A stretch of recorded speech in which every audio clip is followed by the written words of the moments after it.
Things that you learn about in chemistry at Leaving Cert would be things like the history of the periodic table, the atom. We look at how we can speed up or slow down reactions for industry. We look at organic chemistry, which would be important for those who would be interested in going on to look at pharmaceutical related courses for their Leaving Cert. The main reason I picked chemistry was because in the junior cycle, science was always probably my favourite subject. I love learning how things work, so chemistry was just the perfect choice for me. Another big advantage to chemistry that actually helped me decide was the amount of doors it opens on later on in life.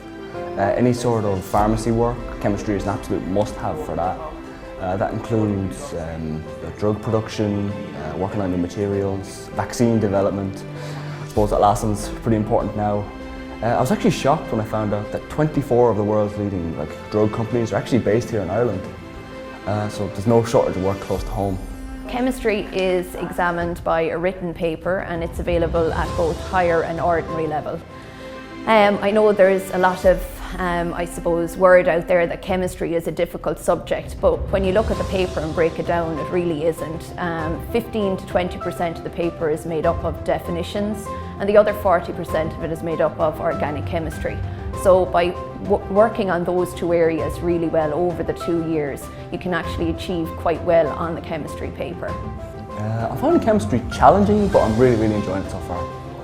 One chapter that I'm particularly enjoying is the chapter on subatomic particles. I just find it fascinating to think that there's all sorts of things happening around us, we can't even see it. Experiments are by far the best part of science in my opinion, and chemistry probably has the best ones, the flashiest. My favourite one so far has been the flame test. That was quite exciting. The only part of chemistry I actually have trouble with is learning definitions. They're really important in an exam, and there's quite a lot of them you have to learn, so yeah, definitely need to focus on those.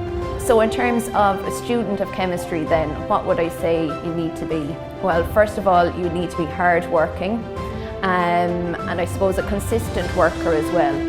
I think it would be helpful to be able to visualise because there are some difficult concepts there, and it would be helpful to be able to visualise and see them happening. The other thing would be that I suppose that you have a good level of English, because some of the questions asked at chemistry can be quite tricky, so having a good understanding of English can help with that.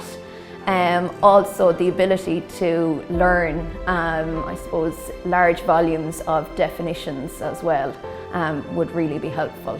But I suppose the main thing to remember is you're not on your own in it. You'll have other students around you to help, and you'll have your teacher here as well.